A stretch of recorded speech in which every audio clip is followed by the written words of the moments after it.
Well, that didn't live up to expectations. Did your wish come true? No. No, it did not.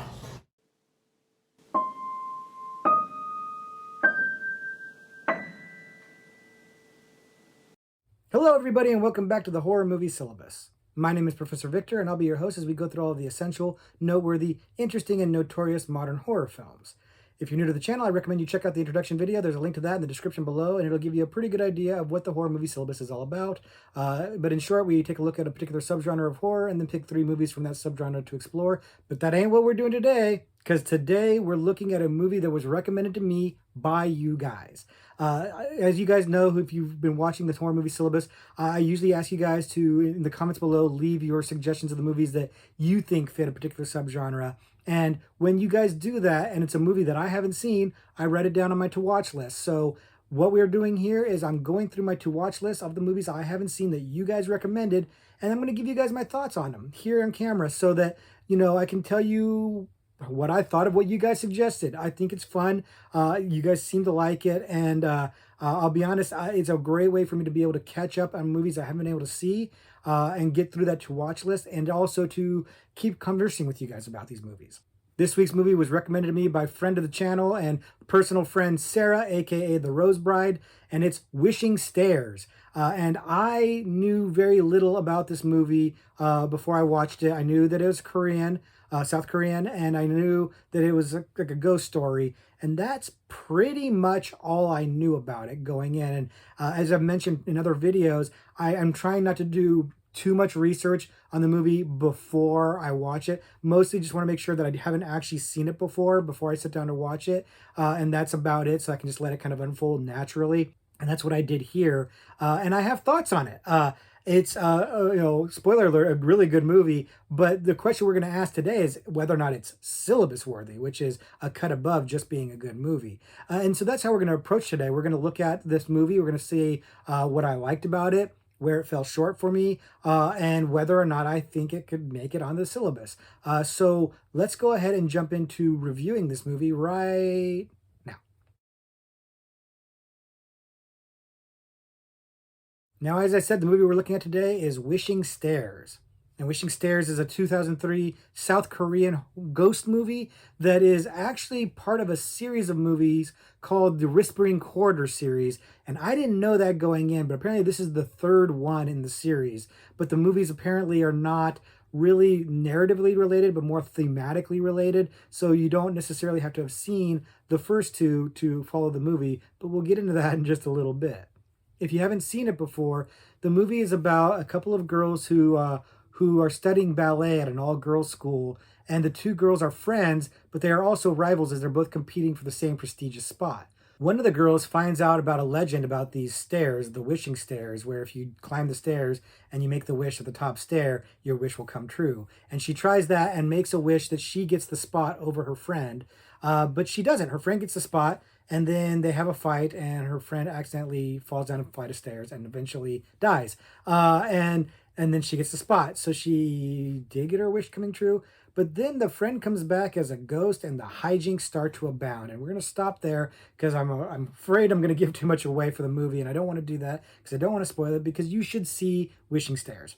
It's a good movie. It's a very good movie. Part of what is so good about it is it's just a well-made movie. Now, when we've talked about Korean movies in the past, and we've talked about them quite a bit, they tend to be very well-made movies. It seems to be something you can typically rely on when you're watching a South Korean horror movie, that it's going to be a well-made movie, and this is no exception to that. This movie is very well made. It's seeped in atmosphere and mood. Like, it's not standard traditional haunted house scary movie, but it does definitely have that ghost feel to it. It's a well-made movie. It's shot really well. It does have mostly really good acting. There's one girl that I don't think is great. I think she's a little over the top, playing it a little bit big. That might be by design, but if it was, it didn't work for me. But I just kind of think she might not be that good of an actress. I just didn't think she really nailed it. But that's a minor quibble. overall, I think the acting performances are pretty strong. I think the setup is good. I think the look of it is really good. I like the fact that the movie is exploring interesting themes, taboo themes. There's a suicide theme there because the girl that falls down the stairs is injured so bad she can't dance anymore, and it's just she winds up killing herself. There's this lesbian subtext that's dangerously close to being text. It's very, very clear that there's a lot on that that's happening, and we'll get into that a little bit more when we talk about the whole series. But I liked that they were tackling these kind of themes in a way that was not heavy-handed or obvious, and felt tasteful, but also felt really interesting and compelling. I like that the movie has this ballet subplot to it, and it's talking about this ballet named Giselle, this romantic ballet that I don't know that much about ballet, so I don't know about this, but a little bit of research tells me that the movie is kind of alluding to this ballet that's similar in plot to this movie. It's a romantic movie, again underscoring that lesbianism, that lesbian subtext. So it's an interesting thing. They flat out call out this ballet as the ballet they are trying out for, and it has these allegorical connections to the movie. I think that's really good filmmaking. I think that's really interesting and gives the movie a lot more depth, especially when you know about it. But even if you don't know about it, you can kind of sense it, or you get the feel that there's more to this than just your standard ghost movie. Another thing I really like about the movie, in fact, the thing I may like the most about it, is that it is an interesting concept. The idea of the wishing stairs, these stairs that are fabled to give you a wish when you climb them if you know how to do it right, and you jump up on the top stair and you give your wish, is an interesting one that I'd never heard of before. And I did a modicum of research, not too deep into it, but I didn't find anything to explain whether or not this was a real folklore belief or if this is something that was just made up for the movie. Near as I can tell, it is something that was just made up for the movie, and if so, that's cool. I like that because it feels like the kind of thing, the kind of urban legend, if you will, that school kids would believe and try out. It would be kind of a fun game for them. But what I like about this concept is that they take the wishing stairs concept and they basically turn it into kind of a fresh take on the monkey's paw. The whole be careful what you wish for. Your wish will come true, but not in the way you want it to. That's exactly what happens in this movie. The girl wishes for the spot, and she gets the spot only by virtue of her friend getting injured and eventually killing herself. And of course, be careful what you wish for. You've got the spot, but now everybody's turning on you because they think you are the one who caused that injury and death. And that's fascinating. That's good stuff. The monkey paw storyline is a classic for a reason, and it works really well here. It feels like a fresh take on this. I feel like exploring these taboo themes in this girls' school setting is also an interesting thing to tackle in this movie. Now, I gather that's what the Whispering Corridors series is about.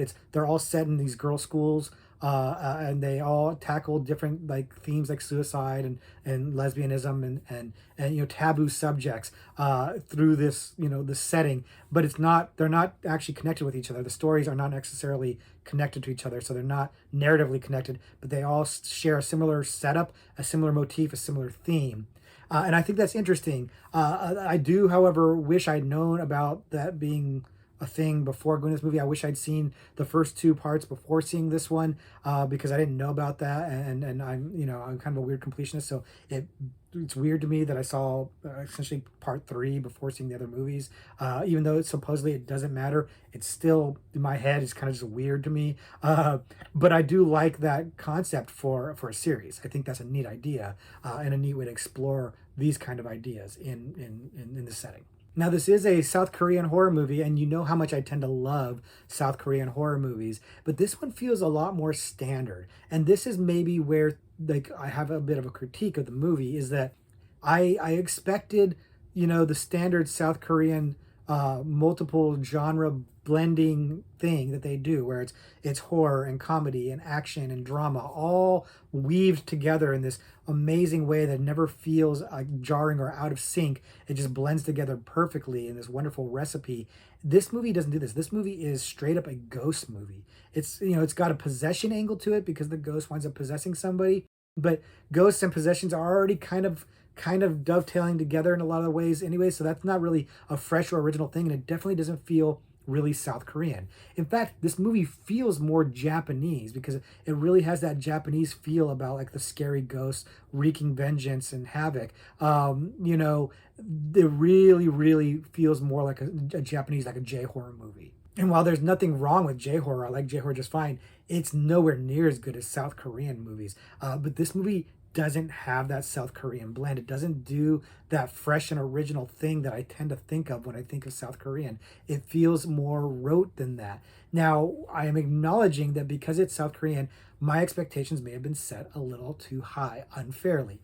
This movie didn't meet the expectations of what I'd get from a South Korean horror film, but it doesn't mean it's a bad movie. It just means that I was expecting something different and I didn't get what I was expecting. And that's not maybe a fair critique of it, but if I'm being honest with you, it threw me off. It threw off my experience a little bit because I kept waiting for some other aspect of the movie to feel more, genre defying. And it never really happened. It really did kind of feel like I was watching J horror. And again, no harm in that at all. But I wound up being a little disappointed that I didn't get what I was expecting. Is that fair? I don't know. I would say that overall the good outweighed the bad quite a bit. Like my nits to pick are pretty small with this movie, but I still think there's a lot of quality filmmaking on display here. It's a really good story, a really fresh take on a familiar trope, and just because it doesn't feel South Korean enough or doesn't feel revolutionary enough, does not by any stretch of the imagination mean that I didn't like it, because I liked it very, very much. But enough to put it on the syllabus? Let's find out. So let's ask the question, is it syllabus worthy? And I'm going to say I might put this on as an extra credit, maybe.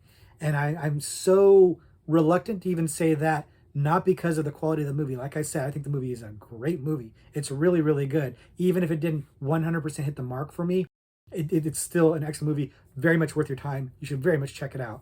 But the reason why I'm hesitant to even give it extra credit is because of the subgenres it would qualify for and how competitive they are.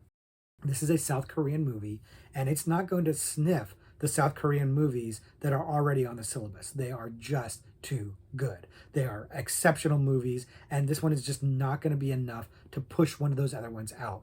Now, I could also maybe put it in the ghost or even in a possession subgenre, but the same problem is there. The movies that are there are just really, really, really good.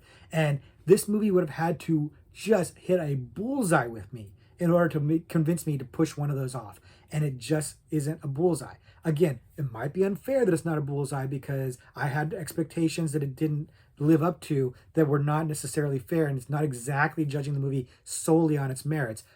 But it had to have been a slam dunk home run. It had to really nail it. And it just was merely really good.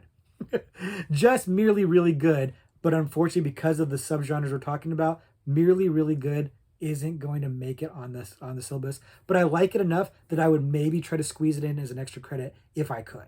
So that's my thought process on Wishing Stairs. Is I want to calling it Whispering Corridors now because of that, that. And honestly, that might be coloring things a little bit too. The fact that, it's the part 3 of a series, maybe there's a little bit of bias because in the back of my head, I can't help but think, what if parts 1 and 2 made it make more sense or gave it more texture or substance?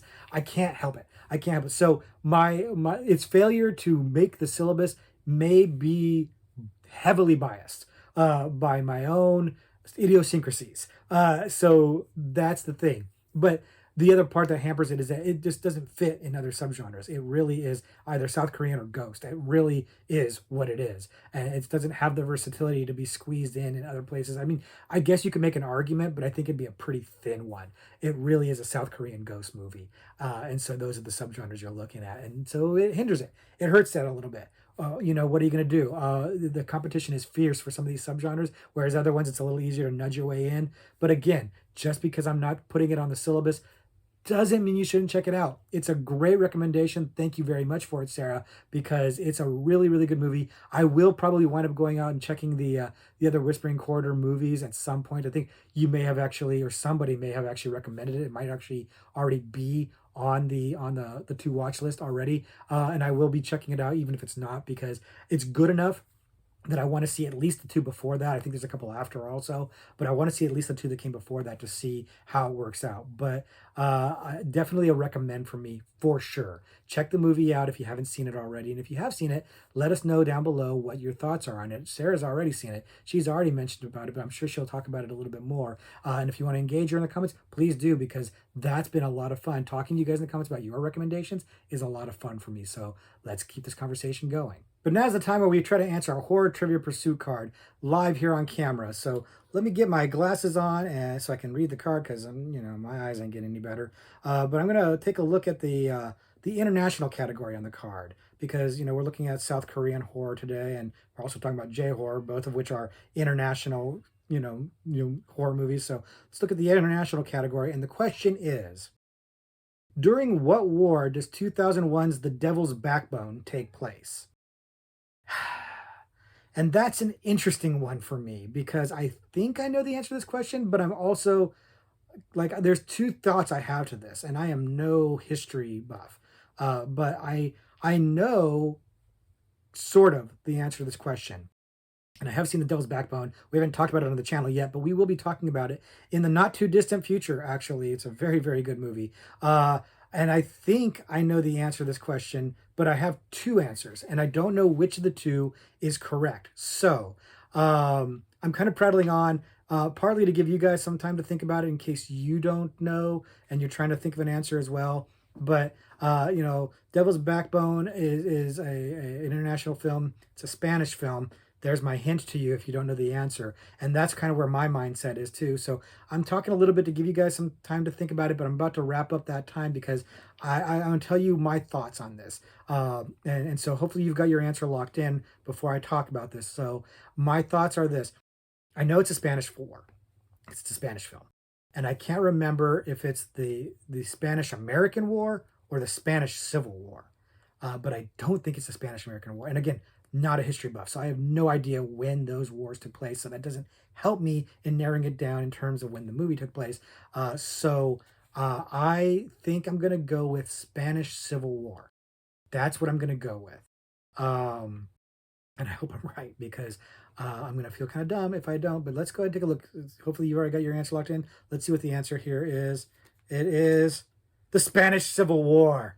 Yeah, feeling pretty good about that. Spanish-American War just didn't sound right given the setting of the movie. It just didn't make any sense to me. But it just that was rattling around my head. And I think the Spanish-American War is fairly short too. The Spanish Civil War felt right, and I think that's also the same war that's going on during Pan's Labyrinth. But correct me if I'm wrong in the comments down below. But I think it's also that too. So it makes some sense to me. The same war, because given the same the same filmmakers and stuff. So it made sense to me to answer that way. So I'm glad I got that one. Did you get it right too? And if you didn't, did you guess Spanish-American War, or did you guess a different war? Let me know what war that you said. And did you have a funny answer? Let us know in the comments below, because I enjoy funny bad answers, of course. But hopefully you got it right. Hopefully you enjoyed this video. Hopefully you'll check out Wishing Stairs if you haven't already, because it is a good movie. Thanks again to Sarah for recommending it. And leave your recommendations for other good movies in the comments down below. And if I haven't seen them, I'll probably wind up adding them to the watch list. No guarantee when I'll get to them, but I will try to get them eventually. But until then, I'll just say, class dismissed.